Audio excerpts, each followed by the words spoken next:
Hello, this is Harry Paden.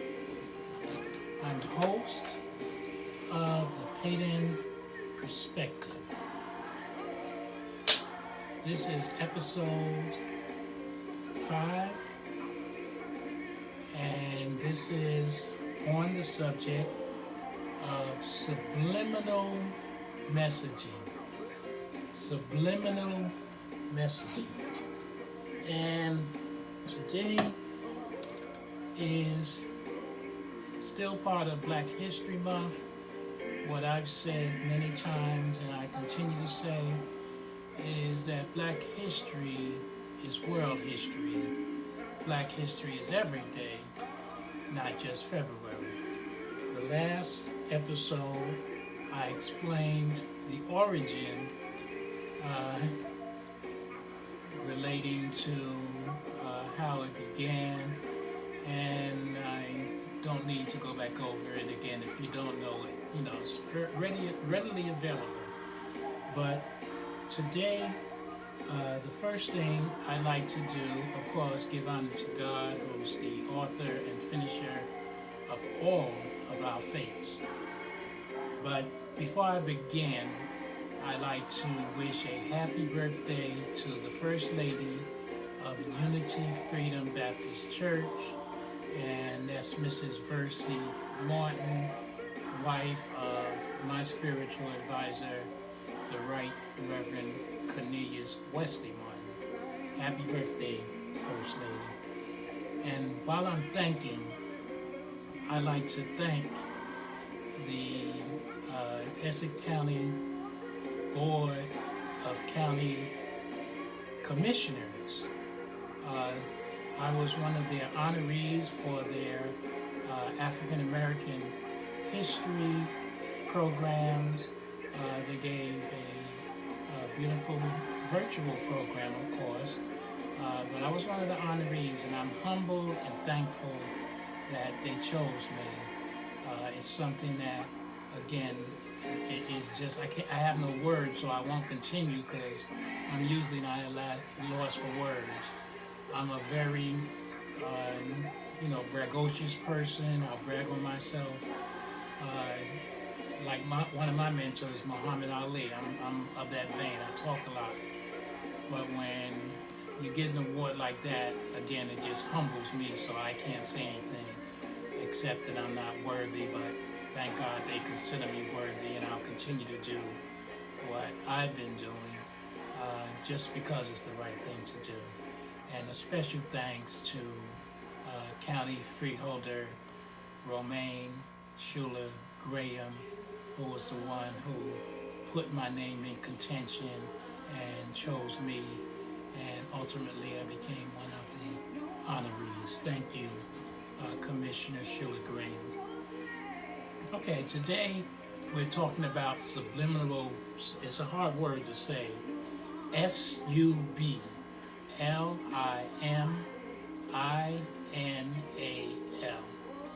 And it's pronounced subliminal. That's how you pronounce it, subliminal. But it's a difficult word sometimes to, get out.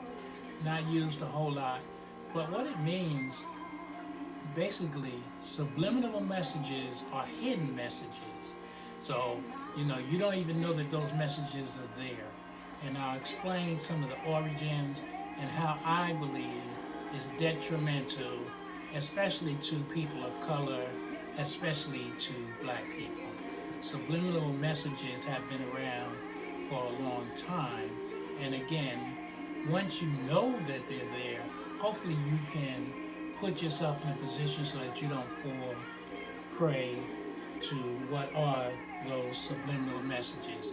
The reason I have my book, this is a book, I've spoke about it before, Now You Tell Me, that's all in caps, Now You Tell Me, history/facts not taught in most schools. Some schools may teach it. But in this book, I speak of subliminal messages, and I'm going to read to you some of what I said. Did you know that the Media Motion Picture Association of America controls the motion picture media. There is a board of directors who are chairmen and presidents of 7 major producers and distributors of motion pictures and television. Here are those producers: Walt Disney, WABC, the Disney Channel, several others.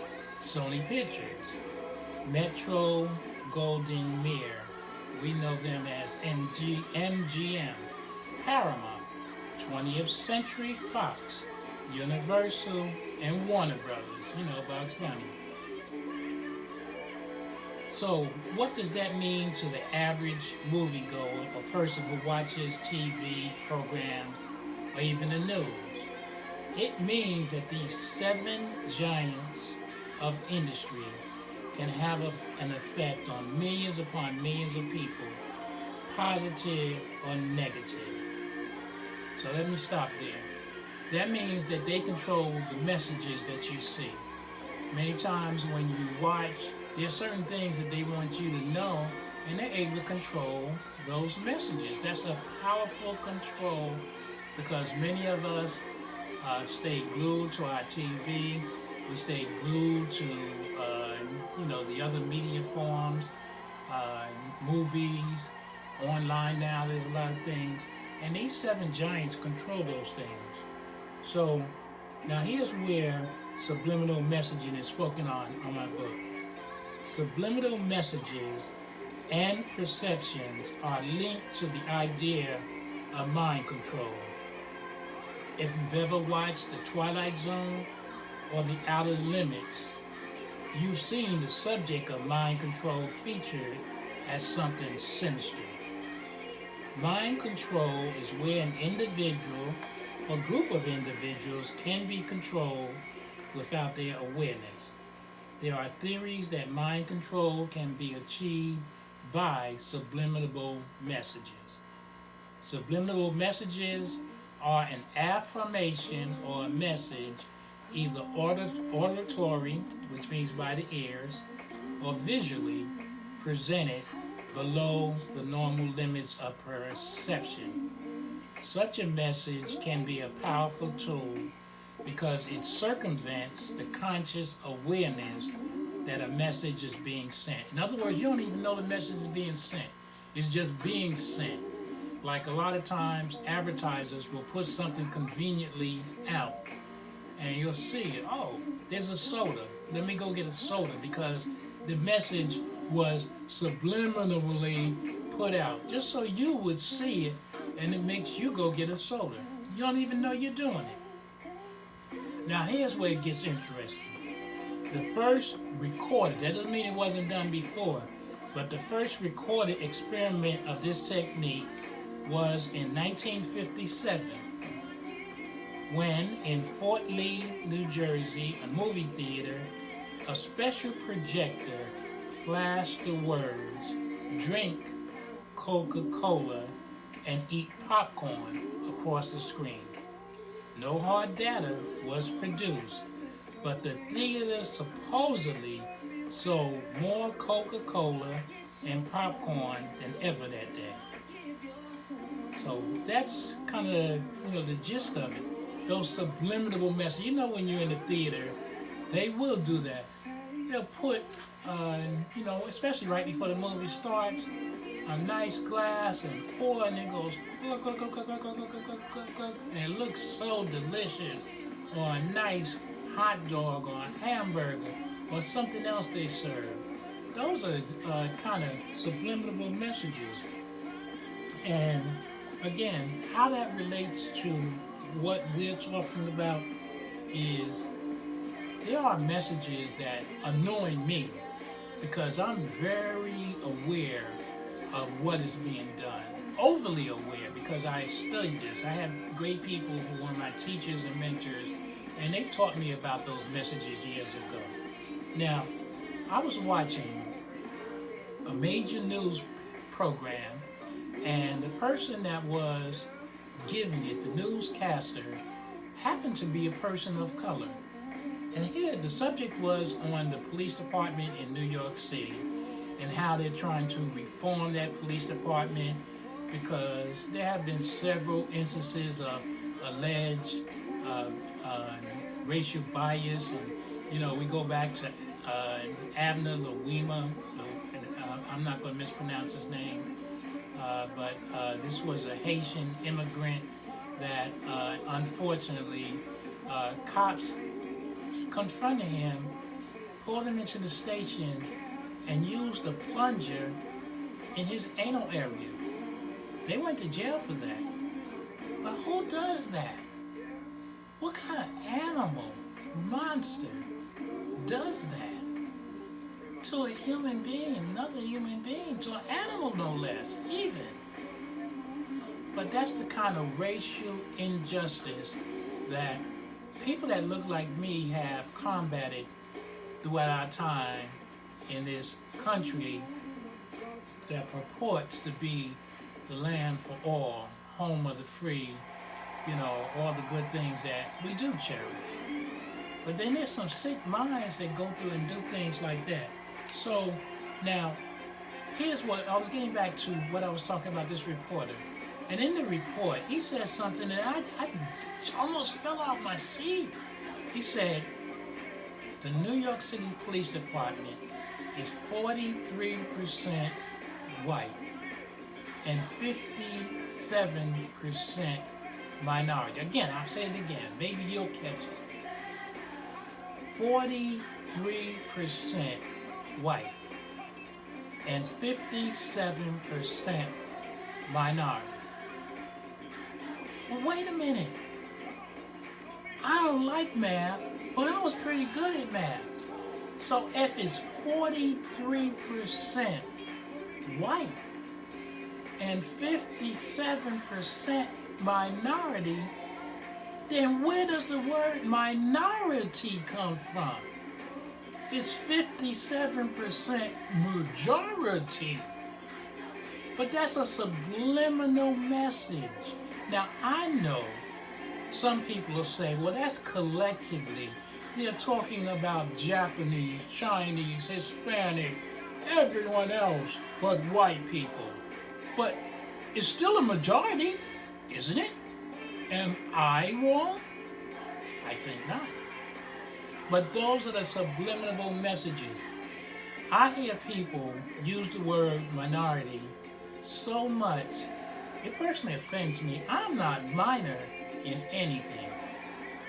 Nothing that I'll admit to. I am major. I am superior.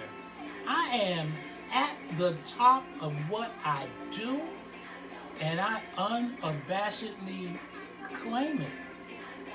But by saying, oh, you're part of a minority, that lessens you. That's a lesser word, minority. Who wants to be a minority? At one time, I admit,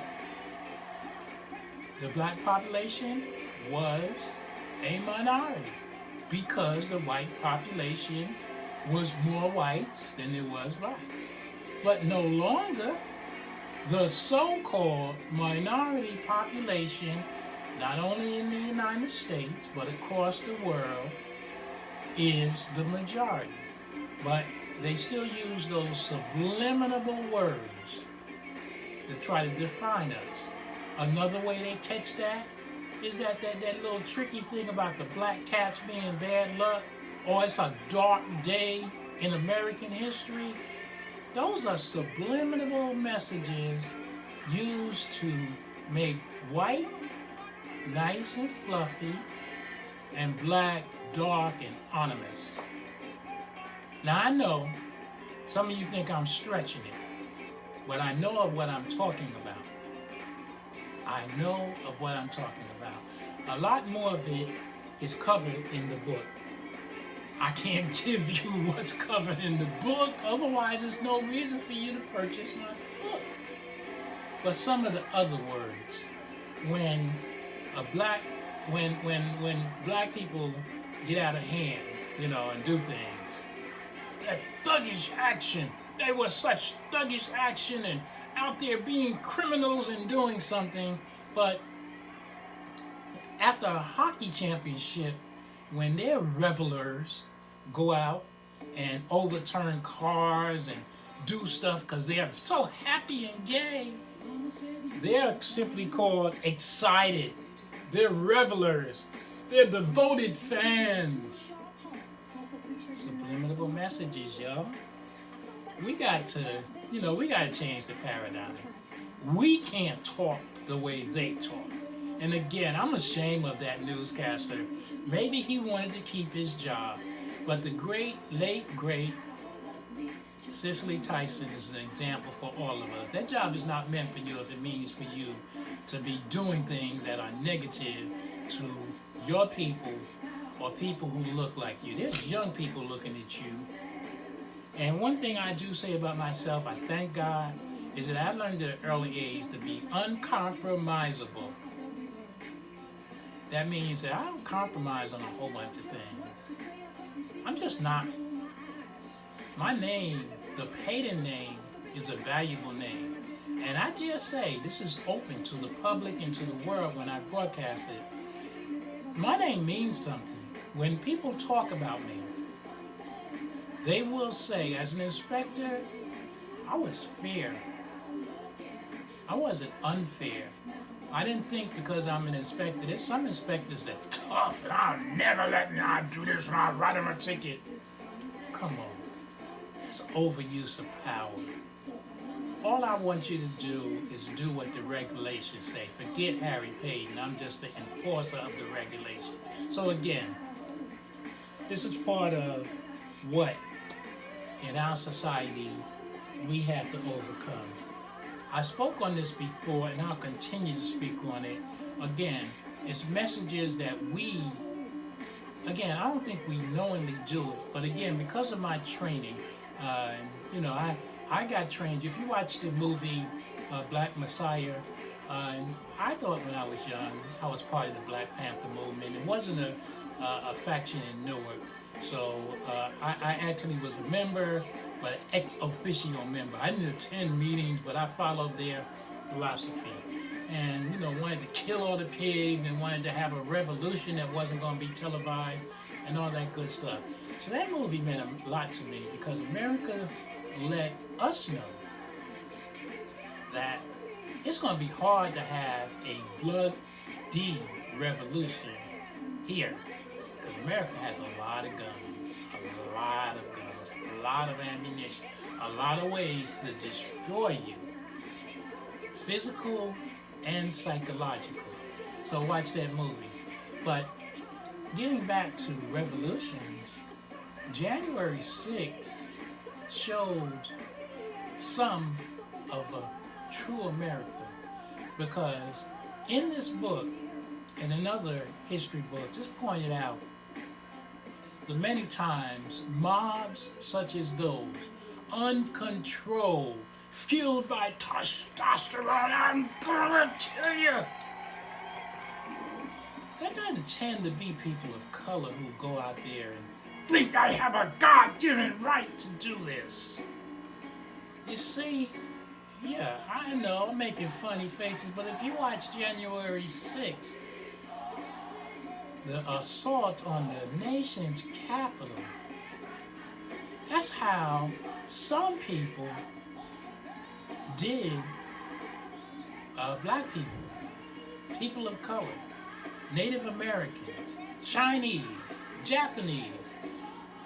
Now, don't let me get into the history of the internment of our good Japanese Americans, Chinese Americans, and how the last 4 years, this guy they elected treated immigrants. And he went to bed with an immigrant. Am I lying? Woosah. Getting back on message. We have to now change the paradigm. Let's stop referring to ourselves in other people's terms. There are so many words. I'm a word person. I love words. And I am not a minority, even if it's 3 of me and 4 of them. I'm not a minority. I'm 3, they're 4. But I make 2, so that means We fought. When you got me, you got a hard worker no matter what. Three, two with me can take on four of anybody. Again, that's my thought process. Always has been, hopefully always will be. Subliminal messages, we have to teach our children about it. If you don't know about it, if you don't want to do the research, get the book. I have it in the book. And I'll tell you what page it is. It's one of the chapters, chapter 24. And it's a great deal about it, how to combat it.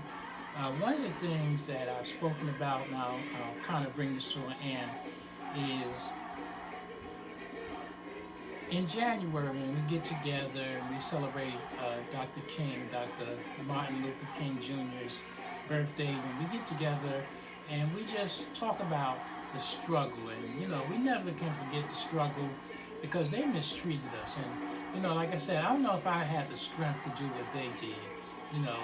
The getting bit by dogs, water hoses, spitting in the faces, going to jail. Many got killed. Thank God for those people, because I don't know if I could have did. I probably would have been like those in the movie about the Black Panthers, the Black Messiah, because I hit back. Again, I'm from Harlem. I was in the projects in Newark. You didn't hit back, they kept hitting you. So it's kind of ingrained on me. Thank God for Unity Freedom Baptist Church, is I'm a lot calmer. I'm a lot calmer now, because I realize what Christ expects of me. And I try to be that. Every once in a while I slip back, but my Unity Freedom family, under the leadership of Reverend Cornelius Wesley Martin, always tell me, bring it back, baby, bring it back. You want to get to heaven, and I do. But we have to know the right thing to do. So I'm bringing it to a close. What I'm talking about is we get and we do the, when we put our hands and we hold this person's hand, you hold this person's hand, the way they did during the struggle, and they would sway and sing gospel songs, and all that's fantastic, and that we should always remember that, because that's what was their strength. But we continue to say, we shall overcome someday. Someday. Someday. I've overcome. I am a successful businessman. I've worked all my life since I was 12 years old. I have children that are successful. I have grandchildren that are college graduates. I have children that I have mentored that are doing successful. I am successful. It's no I shall overcome. I'm retired. I don't have to work a day in my life. I drive a sports car. Sound like I'm bragging? Yes, I am. Because the American dream I've taken advantage of in spite of my color. In spite of it, because there's some that say that we dumb, or you guys can't read, you can't be the quarterback, you can't be this, you can't be that. I've been everything that I wanted to be and more. So when I get honored, I really thank those for honoring me in my senior part of life, because I didn't expect it. But I'm just doing what my mentors, my mother, my father, many of my teachers, they taught me to do. They said you could be anything you wanted to be. And I believed them. And I've been many of those things that I wanted to be. Not everything, that's okay. My pastor always gives us a saying from Dr. Benjamin Elijah Mays, who was associated with Morehouse College in Georgia. And what Dr. Mays said, it is not a disgrace not to reach the stars. It's a disgrace to have no stars to reach for. And I've reached for the star, and I've lassoed it in. And as I was lassoing it, every once in a while, it would pull back, and I'd pull harder, and it pull back, and I'd pull harder. I go and I like to brag. I get my weights out and I pump my arms up, and finally I pull that star in. So I've reached the stars. You can reach the stars. Our children can reach the stars. But we got to be careful of the messages that we're allowing America to send. America says they're thugs and hoodlums, and their little kids are just misguided. They're misguided. Little Joey, he didn't know better. He's gonna do better. But I was put him in jail, lock him up. Come on, yo. My book also covers black buying power. We don't need other people to be successful. We need ourselves. So I thank you for letting me ramble, and hopefully something I said makes sense. I hope. But as I end this particular session, I saw many people posting every day many different things about many famous black Americans. I encourage you to continue it. Don't let it stop because February 28th comes. Just continue to do it, because we could flood the world with messages of what black people have done throughout the world. And that could be done every day of the week. So don't feel bad if somebody else is doing it. You do it. Continue to do it. That's what this book is about. 30 chapters of what I know. Probably could have went longer, but 30 chapters. You know, it's 30 chapters. And the bibliography, which is books, other books that I reference where I got a lot of my information, is probably like 42 bibliological references. So I think this book will help you out. There's many other books, but you know, I like my book. Now you tell me. History/facts not taught in most schools. Buy Harry's book. Buy Harry's book. Buy Harry's book. You know I'm touched. You can find the book at AmazonBooks.com. AmazonBooks.com. Just put my name in the search engine. Harry Paden. HarryPaden.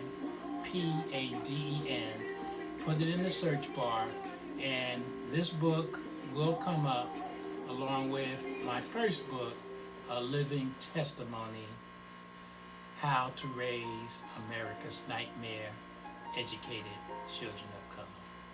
God bless you. Oh, before I end, there's one thing that I have to do.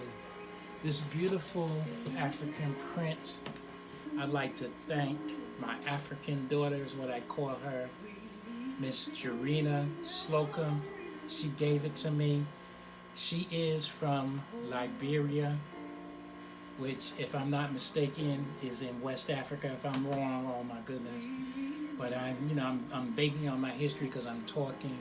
But isn't it beautiful? Isn't it just beautiful? Thank you, daughter. Thank you so much. And again, thank you for taking time to listen to what I have to say. Thank you. God bless you. Happy Black History Month. Every day is Black History.